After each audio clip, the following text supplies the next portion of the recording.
Good afternoon, ladies and gentlemen. Thank you for your patience. Thanks for being here for your daily briefing. I don't have any announcements, so let's go straight to questions. Mr. Feller. Thanks, Jay. I wanted to ask you about North Korea and then move to the payroll tax. Is the president concerned at all about the security of the nuclear arsenal in North Korea? And more broadly, does he see this as a time of optimism or a time of concern? Ben, the United States is closely monitoring events in the aftermath of Kim Jong-il's death. Our focus is on coordinating closely with our allies and partners. We have reaffirmed our unwavering commitment to the stability of the Korean Peninsula and the security of our allies, South Korea and Japan. The President, as you know, has had a very close working relationship with President Lee and spoke to him late last night. In addition to that communication, Secretary Clinton, Secretary Panetta, National Security Advisor Tom Donilon, they have all spoken to their counterparts in the Korean government, as have our team on the ground, including our ambassador and the head of U.S. Forces Korea. Secretary Clinton is meeting today with the Japanese foreign minister, and we have also consulted closely with a wide range of our Japanese colleagues. In addition, we are in touch with Russia and China, the two other members of the six-party talks beyond North Korea. President Obama has been regularly briefed on the situation. As for the situation, we're monitoring it. The succession that is in place has been in place for a considerable period of time now, and we're just closely monitoring the situation. So, as to concerns about nuclear stability right now? I don't think we have any additional concerns beyond the ones that we have long had with North Korea's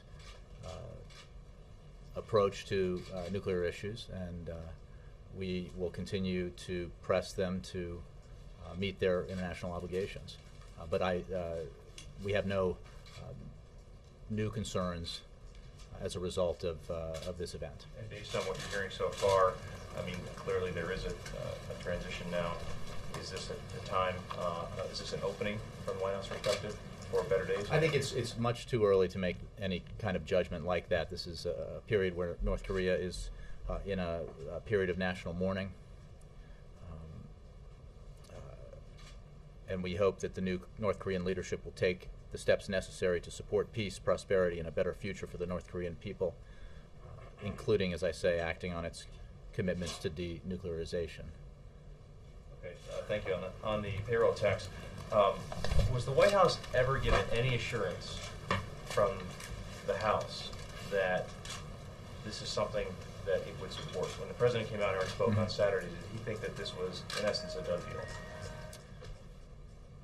As you know, Ben, the President worked closely with Senate leadership as it negotiated, Senate Democratic leadership, as Senator Reid and others negotiated with Republican leadership on a compromise that won overwhelming bipartisan support in the Senate, 89 to 10, 90%. More than 80% of Senate Republicans voted for it.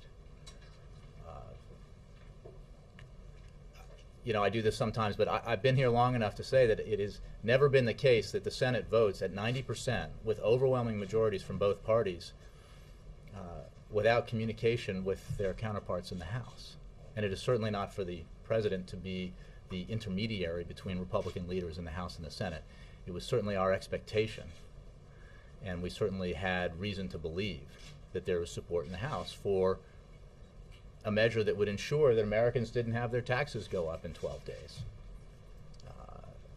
Not only did we have reason to believe that because of the nature of the negotiations that, I thought that was mine, nature of negotiations that were taking place on Capitol Hill, but as many of you have reported, the Speaker of the House, in his conference call with House Republicans, urged them to support this measure, said it was a victory and the right thing to do. So he was for it before he was against it. Well, he disputes that. Well, again, I would cite the numerous reports from your colleagues citing Republicans who were on the call making the opposite point. And again, I think the broader issue here is the president from the beginning has been for a full year payroll tax cut, extension and expansion. It was in the American Jobs Act. And that was put on the table back in September. So this is not, here we are, the very end of December, facing the possibility that 160 million Americans will have their taxes go up on January 1st, and the House refusing to pass a measure that has overwhelming bipartisan support from Republicans as well as Democrats. The president was very supportive of the measure, of the approach that was taken in the Senate that also would have extended the payroll tax cut for a year. He continues to support a full extension, as he made clear on Saturday, of the payroll tax cut. But Congress needs to act. The House needs to act, or else Americans are going to have their taxes go up. And it is very hard to understand why a measure passed the Senate with nearly 90% support. All it would take in the House, if all Democrats or virtually all Democrats vote for it, is about 25 or 30 Republicans. 12% of Republican support in the House for this thing to become law. For the House to ensure that Americans don't have their taxes go up. So we call on Republicans to do that. Last one on this. You say it's time for Congress to act. Speaker Banner says that's not going to happen. The House vote's going to go down. Senator Reid says he's not bringing the Senate back to renegotiate. So is this it? Is this the vote tonight, or is there any path to get this done should this vote go down tonight? Well, I don't want to speculate about what happens after this, because again, I don't think this is too much of a long shot to say that 25 Republicans in the House might break ranks and say, you know what, I don't want to go home and explain to my constituents why I voted to raise taxes on them, on middle-class working Americans. So I think that we remain hopeful that the House will act, that House Republicans will do the right thing, and support a proposal to extend this payroll tax cut for 2 months, and allowing the time necessary to negotiate a full year extension. Everyone says now that they're for it, a full year extension. This is Republicans having traveled some distance from opposing it to now being for it. So hopefully the House will do the right thing and pass this bill. Yes? Jay, on North Korea, I know you said it's early days and you're formulating an assessment, but people who follow this closely say that it's one of two things, that either this development will lead to greater instability or perhaps it's an opening. Does the administration lean toward one view or another at this stage? I just think it's much too early to make that judgment. North Korea is in a period of national mourning. This transition is just now beginning to take place. The issue here isn't about personalities, it's about the actions of the government. And we will monitor the situation closely. But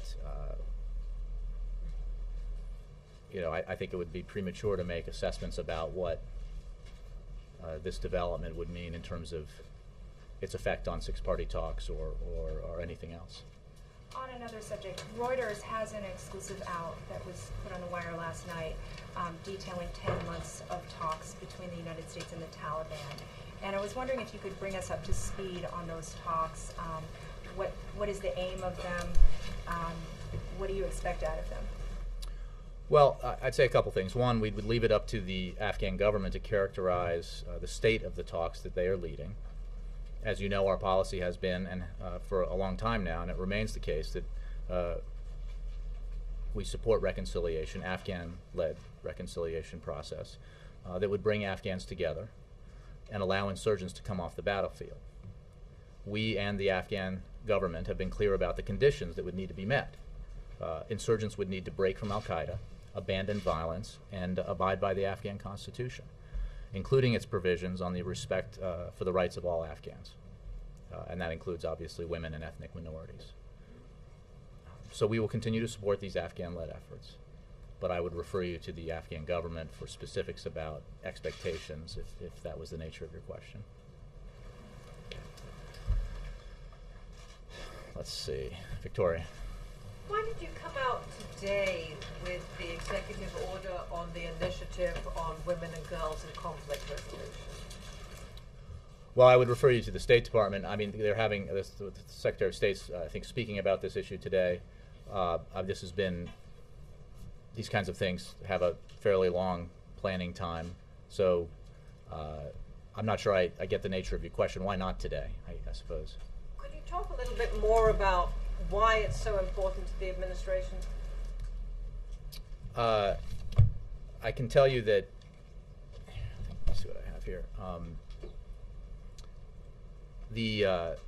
The documents that are part of the executive order released today for the first ever National Action Plan on Women, Peace, and Security lay out the concrete steps the administration will take to increase our commitment to support women as critical participants in preventing and resolving conflict.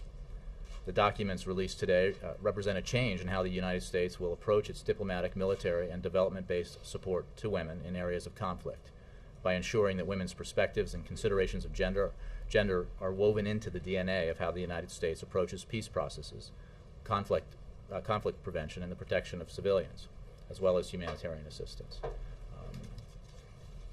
But I think you'll hear more, if you haven't already, from the Secretary of State on this. Jay? Vice President Biden gave an interview in which he said the Taliban per se is not our enemy. Mm-hmm. We're fighting the Taliban right now, as I know I don't need to tell you.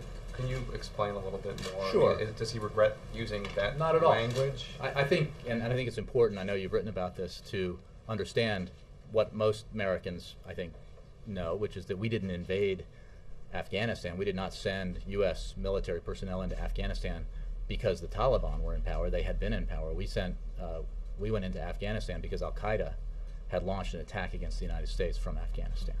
And what the Vice President was reflecting is that, and this is related to the reconciliation process that I was just discussing, is that the Taliban per se, while we are fighting them, it is not the elimination of the Taliban is not the issue here. The objective that the President laid out when he laid out his Afghanistan strategy made clear that the number one principle here is to defeat, dismantle, or disrupt, dismantle, and ultimately defeat al-Qaeda, as well as help stabilize Afghanistan.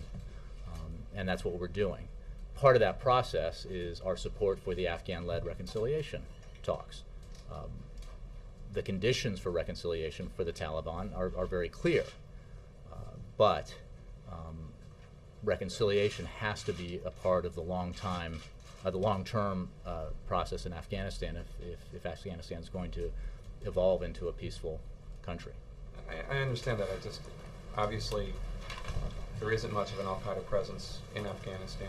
Leon Panetta, when he was CIA director, told me a year or two ago that there were fewer than 100 al-Qaeda operatives in Afghanistan. We've been devoting a great deal of blood and treasure, focused almost entirely on defeating Taliban insurgents, Taliban fighters. And I understand that ultimately there's going to have to be some sort of reconciliation. Sure. I just wonder if the language was regrettable at all. Well, it's only regrettable when taken out of context that I just explained. That it's regrettable to present it out of context because it is a simple fact that we went into Afghanistan because of the attack on the United States on September 11th, 2001. We are there now to ultimately defeat al-Qaeda, to stabilize Afghanistan, and stabilize it in part so that al-Qaeda or other terrorists who have as their aim the attacks on the United States cannot establish a foothold again in that country. So what is also completely clear is that Afghanistan's future has to include within it reconciliation, and that's why we support the Afghan government-led effort there. So follow up on North Korea, if I could. President Lee has experienced some criticism in his country for what is perceived to be a belligerent attitude towards North Korea, which some say has exacerbated tensions. I'm wondering if the White House has a take on that, and also there are intelligence analysts within the administration who speculate that one of the reasons for all those attacks, the torpedo on the South Korean naval vessel, and then the shelling of the island, are because of the new president of North Korea, joining the military, trying to earn his stripes. Is that proven? Do we have intelligence about that, or is that just speculation? Well, as you can expect, I'm not going to discuss intelligence from here, but and then I would add to that it really is premature to make assessments of the new leader, or at least the one who's been designated by a succession that was already in the works. And we will judge North Korea, the North Korean government, as we always have, by its actions and by its actions with regard in particular to upholding its commitments regarding denuclearization. So we'll continue to do that. I think, stepping back, it does make sense to give this process a little bit of time before we make judgments about the new leadership or the disposition of North Korea going forward. President Lee, do you think that? Well, President Lee is a very close ally. South Korea is a very close ally, and this president works very closely with them. The rest of the government does. Is there a take that maybe his attitude, the way he's treated North Korea, has exacerbated tensions at all? Not that I've heard here. Jessica. To try a little bit on Ben's question, because House Republicans have been able to show some persistent unity on some of these issues this year, and they've maintained that they simply will not pass the Senate version of this bill. Last week, the president said Congress should not and cannot go on vacation before they have made sure that working families are not seeing their taxes go up by $1,000. So will he urge the Senate to come back and get this over the finish line before year's end? We are urging the House to follow the Senate's lead and pass a bill or an amendment to a bill that has received overwhelming bipartisan support on this issue, that will make sure that Americans' taxes don't go up in 12 days, 8 hours. It is time for us to step back and look at what has transpired here. I mean, we have been in this situation where where the public is, where the vast majority of folks in Washington are, is at variance with a slim subsection of one party in one house. And I think it's pretty clear, again, based on the reporting that you and your colleagues have done, what transpired here. And this is, in one way, a very unique situation compared to what we've seen transpire this whole year, because the Senate did do what in the past the House leadership has asked it to do, which is pass a bill out with broad bipartisan support, including broad Republican support. Well, it is there. It is ready to be voted on and passed by the House of Representatives. And it is simply perplexing, I think, for all of us, and I think for a lot of you, to understand why the House Republicans would not support a measure that garnered, I did the calculations on my iPhone, 83% Republican support in the Senate. We have some Senate Republicans now coming out today saying, please, to their colleagues, please, to the House Republicans, pass this. This is crazy not to do this. It is the obvious thing to do so that we ensure that Americans don't have their taxes go up, and we give ourselves the time, give the negotiators the time to work on a full year extension, which, as the President said here from this podium on Saturday, should not cause a great deal of drama in January or February when they work it out. So if a bill to extend the payroll tax, either temporary or for a year, is not passed, will the President skip his vacation and stay in town? The President has made clear that he wants Congress to get this done, that he is here now and will be here as Congress tries to sort this out, because it's essential to him. It is his number one priority right now that middle-class Americans don't have their taxes go up on January 1st.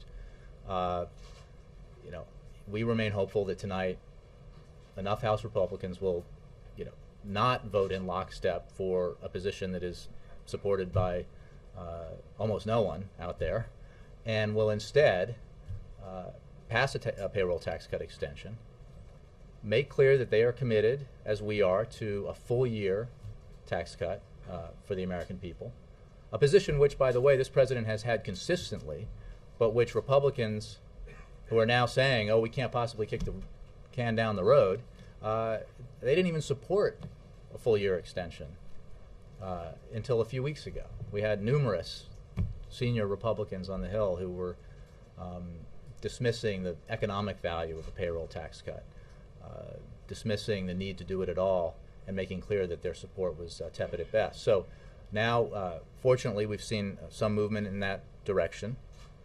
There is support for it. We expect the Congress to pass it, the House to pass it. The alternative is Americans waking up on the 1st of January and trying to figure out, okay, how am I going to budget, how am I going to make ends meet with $1,000 less this year? Because the House Republicans refused to vote for something that 83% of Senate Republicans supported. Hope it doesn't come to pass. Nora. On North Korea, how confident are you that the transition of power will go smoothly? We see no indication that the succession as prior to this event, the succession that had been contemplated won't take place. We expected it will. We see no indication that it won't. But beyond that, I don't really have a comment. Kim Jong-un is 27 years old. He's been described as untested, inexperienced, and with a volatile personality, someone who has recently encouraged the attacks against the South. Is that someone that the U.S. thinks is someone that they feel confident should be leading North Korea? Any concerns? I appreciate the question, Nora. I think that we will make judgments on the new leadership's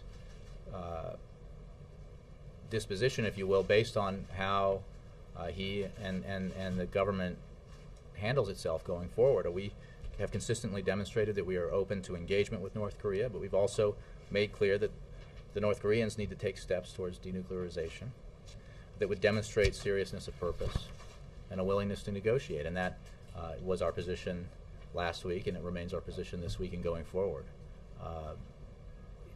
Demonstrating that willingness would then open the door to renewed six-party talks and to improve relations with the United States and with North Korea's neighbors. So nothing has changed in our position, and we will judge, obviously, North Korea and its government based on how they engage on this issue going forward. Can I just clarify that nothing has changed? Does that mean the U.S. will go forward with an announcement about food aid to North Korea? Well, we have long-standing concerns about the at-risk population in North Korea and have repeatedly discussed with the North Koreans the terms for potential humanitarian assistance. As the State Department has repeatedly made clear, we require adequate monitoring provisions to ensure that assistance that might be provided is not diverted from those in genuine need. No decision will be taken by the U.S. government with respect to assistance without such arrangements. And again, that was true last week, and it's true going forward. So there's no decision at this point to provide food aid. This is about the precursor to that, which would be making sure that such arrangements are in place that would allow for adequate monitoring. So it's fair to say that such a decision might be delayed with Kim Jong-il's death? Again, I don't think that this, as with all the questions that I've gotten, we will act and we will monitor the situation. We will evaluate behavior and act accordingly. But that was always the case. It's too soon to know what the next period will look like, as they are now in a period of national mourning and transition, and we'll just have to see. I just have one more final question. But can you confirm that the United States was on the cusp of a deal where they would announce? No, not on the cusp of a deal. I think that we're having these discussions, as we've had in the past, and there was not an imminent deal to be announced. There were reports that there was an imminent deal within days, to be followed by an announcement from Pyongyang. I don't have anything to announce on that. I mean, again, this is a decision like that was not going to be taken and will not be taken by the United States government with respect to that kind of assistance without the arrangements that I mentioned being in place. Has our North Korea, State Department's North Korea specialist had any contact with Pyongyang since the death of Kim Jong-il was announced? I don't have any information with regard to that. You might check with the State Department. What do we know about Kim Jong-un? You know, I'm not going to get into assessments right now. We're focused on actions, and we are certainly appreciate the fact that they're in a period of national mourning. You talked about a time period, waiting for a time period. When Kim Il-sung died, it was several years before Kim Jong-il really made his presence felt on the international stage. Is that the time period you're talking about? I don't think we're in a position to publicly assess that right now. I think we just have to see. Yes. Thanks, Jay. Can you at least explain why it's so imprudent for the administration to take a position on whether the death of Kim Jong-il could lead to more nuclear proliferation out of North Korea or less? I mean, why? What's the risk? Are you afraid of escalation? What's the risk of pure speculation? I mean, you have an opinion. Why not share it at all? Well, there are opinions we might have that we don't necessarily share on matters of national security or foreign governments. I think what I'm trying to make clear here is that this is a period of transition, a period of national mourning, and our position is, as it has always been, which is that we will judge governments, and this government is the same, by their actions going forward. The South Koreans have increased their level of alert and readiness. Is the U.S. looking to do that with any of their military bases, or is there any chance this would have an effect on the Futen bases? As I understand it, no. Obviously, you can ask for more detailed information from the Defense Department, but I understand that that is not the case for us. Juliana? You keep saying that you're hopeful that enough House Republicans will support the Senate measure. What are you basing that hope on? A month ago, Juliana, there was ample evidence publicly stated by Republican leaders that they were totally opposed to, or a number of them, influential ones, were opposed to a payroll tax cut extension. We are now in a place where they're so committed to it that despite the substantial efforts to get a one-year deal, they are saying now that they can't possibly accept a bipartisan compromise to extend it for 2 months to allow time for more negotiations for a full year extension. I mean, there's a little bit of kabuki theater going on here. I mean, we all know how unusual this situation is that transpired this weekend. It is not common practice, I would say, for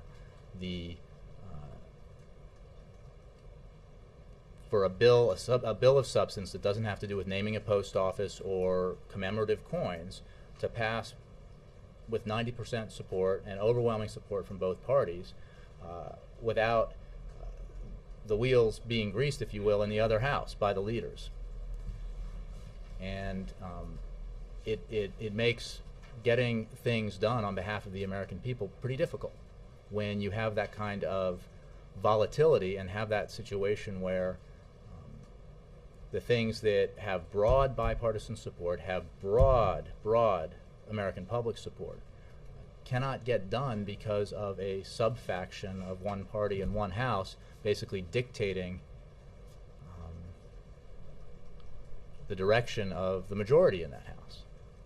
It makes it very difficult. But we remain hopeful, again, because they do not represent even a majority of the Republican Party, and so we're talking here, I think 25, 30 members of the House is 12 or 15% of the House Republican caucus. If that's all we need, not the 82% we got in the Senate, but 12 or 15% of House Republicans can vote yes and ensure that Americans don't have their taxes go up on January 1st. Has the president had any calls with leadership? I don't have any calls to read out at this time. Kristen, did you have anything? Yes, thanks, Jay. When was the last time the president did speak with Speaker Boehner? I don't have any calls or conversations to read out to you at this time. Given that we only have 12 days left and this is sort of crunch time, what can we expect to see from the president later today and in the coming days? The president is actively engaged on this issue. You know, again, he has. You saw him here on Saturday, and he worked closely with Senator Reid and Senate Democratic leadership on the efforts to get a one-year deal, and then when that was not achievable in the time frame that was before us, the Senators Reid and McConnell worked out a 2-month extension that won the support of 89 United States senators out of 99 who cast votes. And the president was very much involved in that process. That measure now awaits consideration by the House of Representatives. Tonight, apparently, there will be a vote, and it should be passed. It has overwhelming support, and it will ensure that Americans, working middle-class Americans, do not have their taxes go up on January 1st. And it will give negotiators further time to ensure that we then extend it for the full calendar year of 2012, the payroll tax cut extension, as well as the extension of unemployment insurance, which has, as every outside economist will tell you, a very positive impact on the economy. Because let's not forget here what the substantive consequence of a failure to act would mean. Not just a $1,000 tax hike for the average American family, but a negative impact on the economy. There are economists out there who say that if we do not extend the payroll tax cut, if we do not extend unemployment insurance, it increases the possibility of a recession, or increases the possibility of very slow economic growth. The converse of that is passing this tax cut, passing the extension of unemployment insurance, will have a positive impact on economic growth. And you know, there are Republicans out there, and not surprisingly, they're the ones who've been opposed or tepid in their support for this, who claim, based on no valid or credible economic evidence, that these things have had positive effects on the economy this year. There is no credible economist, unaffiliated, nonpartisan economist, who would argue to you that payroll tax cut and unemployment insurance have not had positive impact on growth and a positive impact on job creation. And that's why we have to have them for next year. And Jay, if you don't want to read out meetings with the president, can you say if any of his top advisors, Pete Rouse, have been in contact with leadership on the Hill? Oh, well, I won't, setting aside the individuals, certainly we are in contact with Capitol Hill on this matter, and have been all weekend and today, and will continue to be.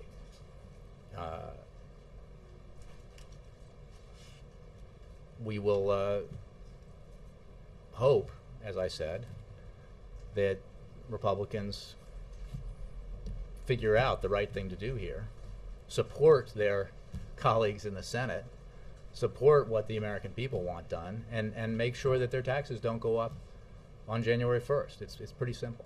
And when you say you've had contact, that includes Republicans, because some officials in Speaker Boehner's office have said that they've heard radio silence. Well, let me just say, I think the president himself told you on Saturday that he had spoken with Senator McConnell, thanked him for his efforts at achieving this bipartisan compromise on Saturday.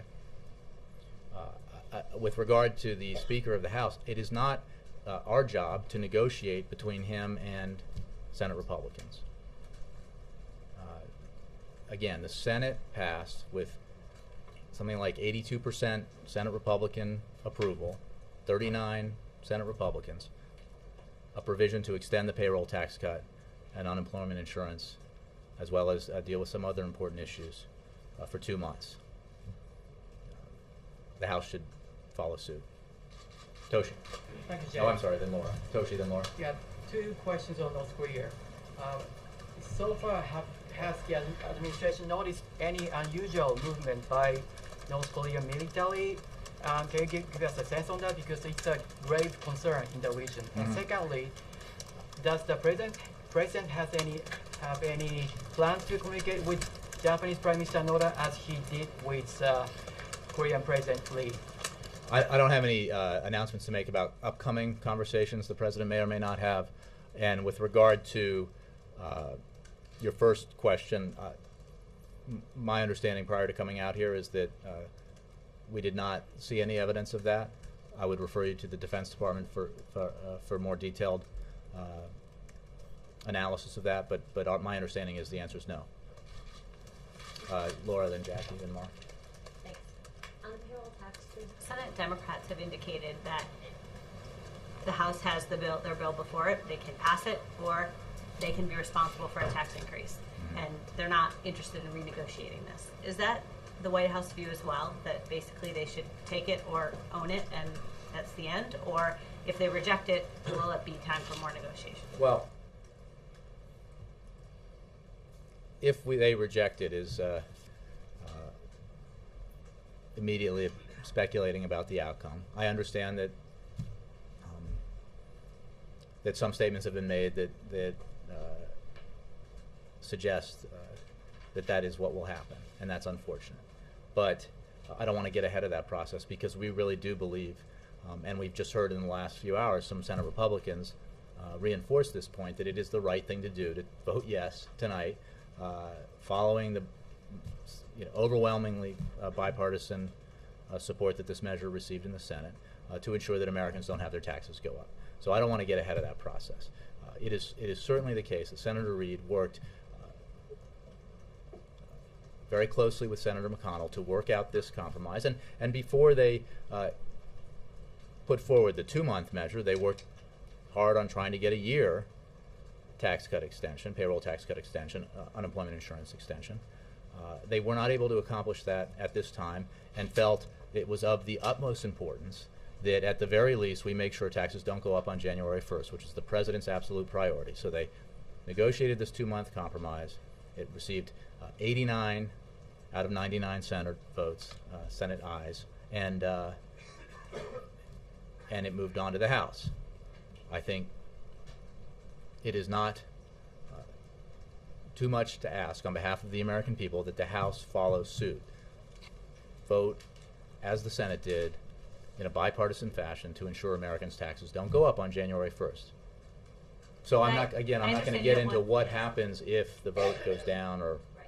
I'm just the reason I'm asking that is because by saying what the Senate Democrats are saying obviously puts a certain degree of pressure on the House, and if you were to say the same, that would add to that pressure on the House that they better vote for this or they're going to see taxes go up, and you're declining to do that. So well, that makes me think let's you be don't want clear. us to do that. I'm doing everything I can to make clear our view that the American people overwhelmingly support this. The Senate overwhelmingly supported it.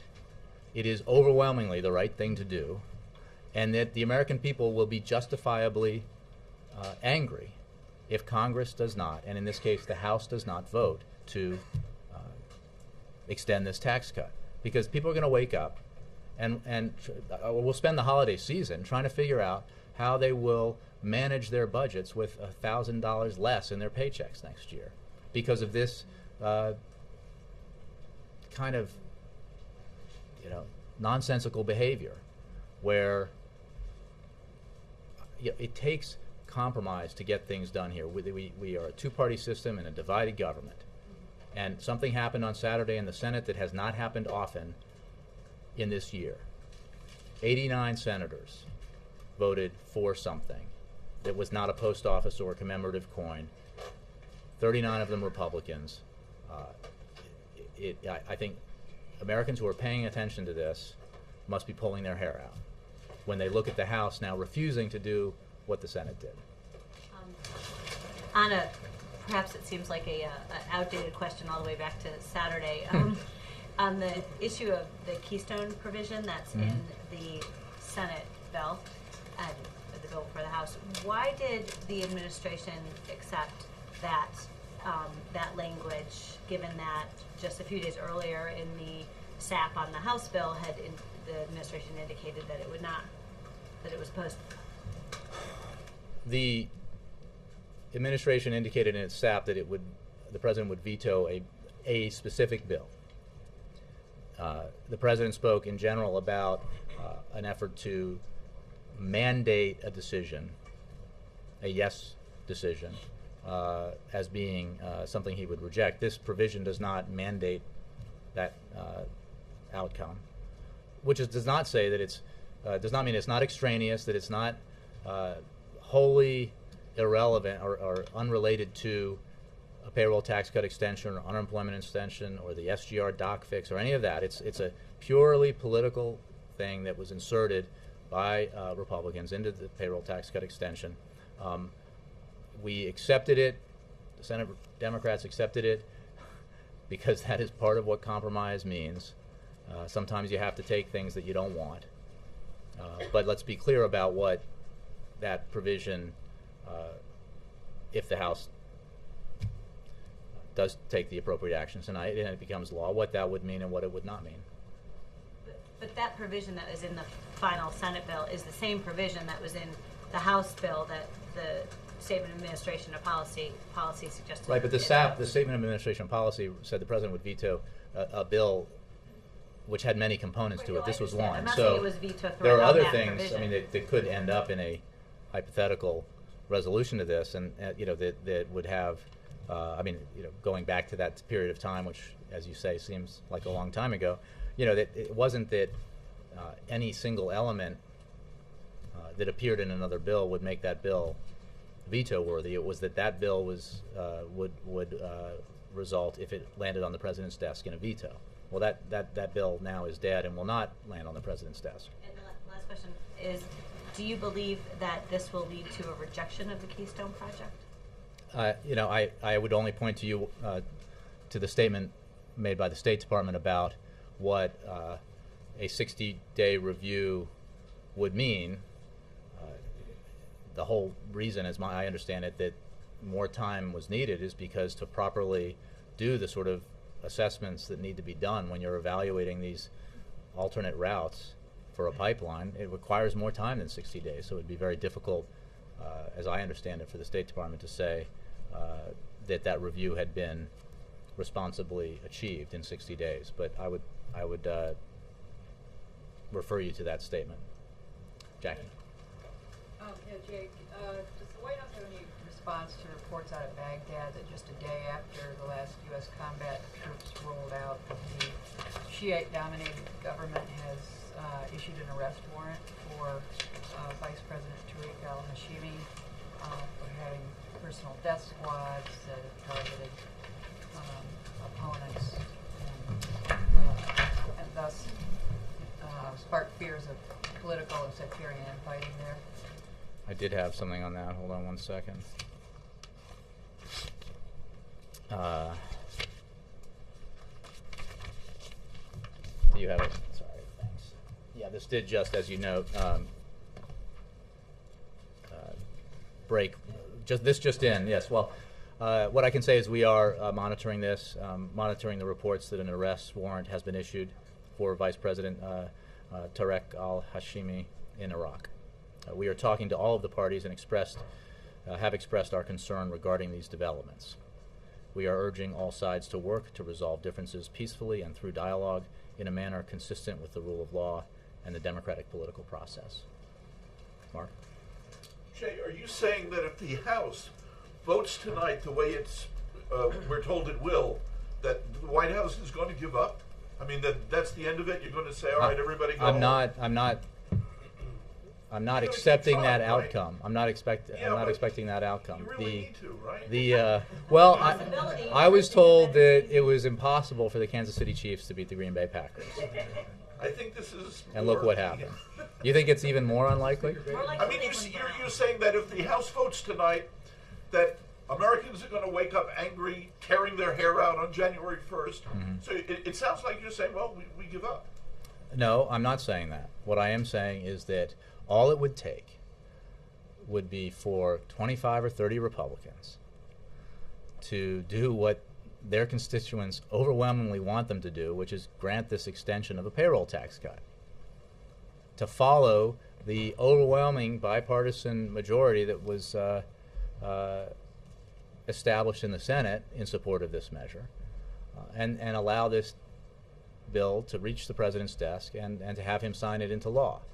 I do not think that it is an impossibility that will happen. It may not, and if it doesn't, we will then address the situation after that. But the fact of the matter is, this 12 hours. 12 days, 8 hours. 8 hours until taxes go up.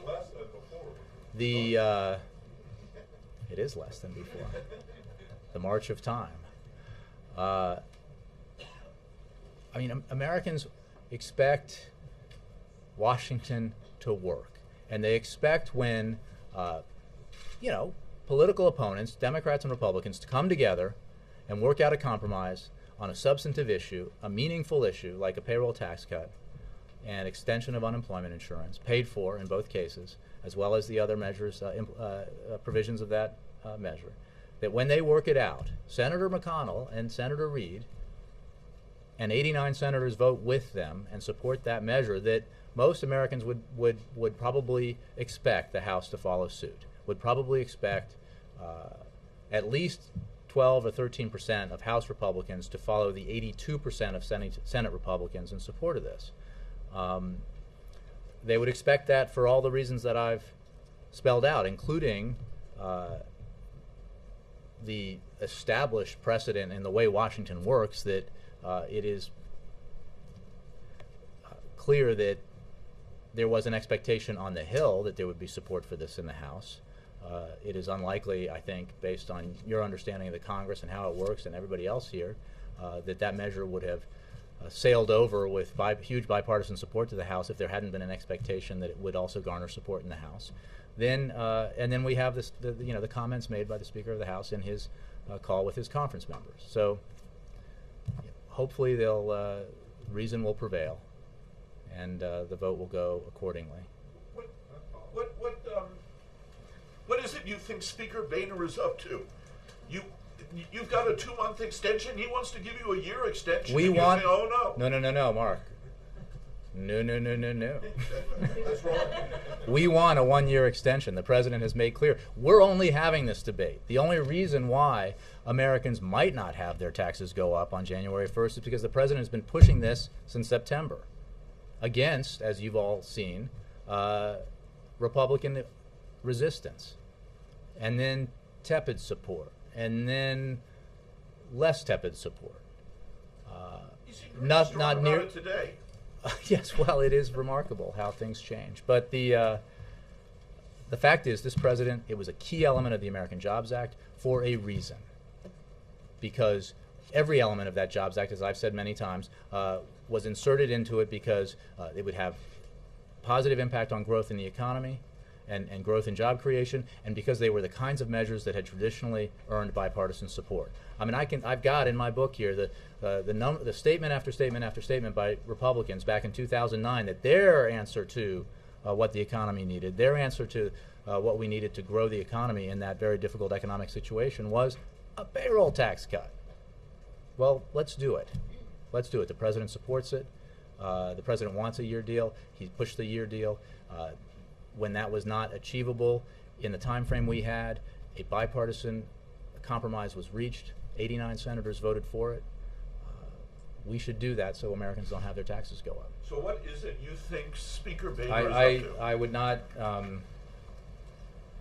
Again, I think I've made clear that there is an issue here about what one subsection of the party is dictating. And you've seen from some of the reporting and statements about don't want to give President Obama a victory. We don't want to, it's like they're for tax cuts unless Obama's for them. I mean, it's the kind of stuff that Americans just get very rightfully angry about. We should just do this because it's the right thing to do. Carrie. Does the White House support Harry Reid's position that he will not reopen negotiations? Look, Harry Reid is justifiably, I think, perplexed and frustrated by the events of the weekend. He had worked very closely with Senator McConnell to achieve the bipartisan compromise that was reached and voted on Saturday. His position that the House ought to pass this is our position. But does the White House support that position that this is it? Look, as I've been saying, I am not going to predict what happens if Republicans vote to raise taxes tonight on the American people, because I don't think in the end, or I remain hopeful that they will not. So I just... Is the White House committed to making sure that this is resolved? There's clearly a standoff. I think the President's commitment to ensure that Americans don't have their taxes go up on January 1st has been amply demonstrated. He will do what he has to do to make sure. He has done quite a bit to make sure that Americans don't have their taxes go up, and he will continue to do that. We need a partner in this. We had a partner in this, demonstrated by the overwhelming bipartisan support for the 2-month extension, which, again, as the President said on Saturday, that's not like a huge victory, but it was the right thing to do to ensure that we then got to a place where the full extension could be passed. Blowing up the process now is playing politics with the paychecks of 160 million Americans. Jake and then Jared. Yeah. Just in terms of those paychecks, there's a logistical question going on here. I got a letter, as I forwarded to you before this briefing, so that you would be prepared to answer the question. But the National Payroll Reporting Consortium has expressed a support of a letter to members of Congress, Democrats and Republicans. This is a nonpartisan group that does not advocate one way or the other about the legislation, and they feel that this cannot be implemented properly. They said that it would be fair to characterize.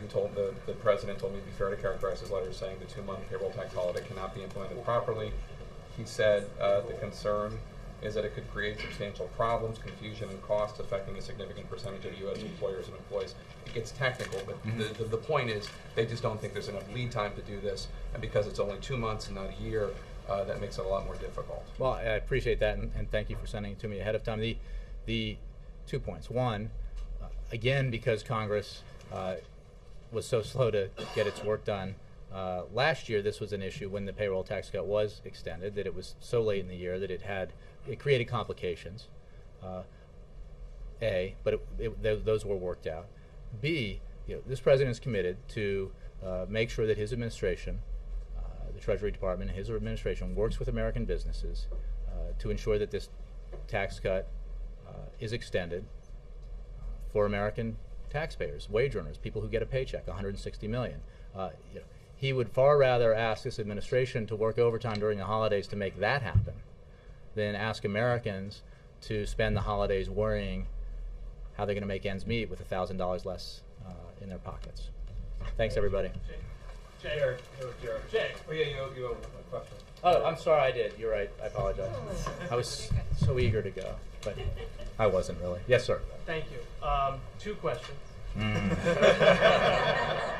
on North Korea. Wise guy. On North Korea, last night the statement that you kicked out was a little vague about, obviously things have cleared up since then, but can you describe how the President learned about the death of Kim Jong-il? The Chief of Staff notified him at about 10:30 p.m. And was that based on reports, news reports from South Korean news, or where was that? I believe it was established in news reports that the North Koreans had made that announcement. And then you've described a lot about why the President, how this is a priority, the payroll tax cut is a priority. Aside from the optics of not leaving for vacation, what is the president doing here that he can't do in Hawaii? Well, it's a fair point that, as we've made clear on other occasions, that the presidency travels with the president, but he's been in meetings all day long. I've been in some of them, and he will continue to work here and do, as well as on other areas unrelated to this, fulfill his duties from here in the White House, and will continue to do that because he believes this is absolutely the number one priority, that Congress needs to take action, the House needs to vote accordingly to make sure that Americans don't have their taxes go up. And he's working toward that end and will continue to do so. And on those meetings, you said at the beginning when answering Ben's question, you said that he's having conversations with Senate Democrat leaders who are having conversations with Senate Republican leaders, and it's not the White House's job to be an intermediary between that group and the House Republicans. Is the White House engaged with any group beyond that? Is there direct contact beyond the Senate Democrats? Again, I think the president told you that he spoke with Senator McConnell on Saturday. My broader point was, in that process that led to the vote on Saturday in the Senate, the president was engaged with Senate Democratic leadership and in their efforts to work with Senator McConnell and Senate Republicans to find a bipartisan compromise and solution. His goal remains a full 1-year extension. His highest priority is that Americans don't see their taxes go up on January 1st. And what, as he made clear on Saturday, what the overwhelming vote in the Senate, bipartisan vote in the Senate on that bill made sure would not happen, is that Americans would not have their taxes go up if the House followed suit. And it, going back to the point about communicating between Republicans, it was certainly not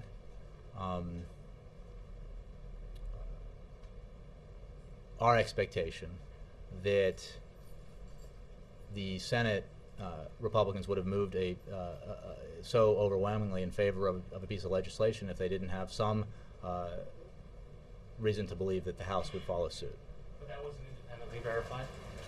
Again, we have conversations at multiple levels with folks on the Hill, but I'm not going to get into detailed readouts. Thank you.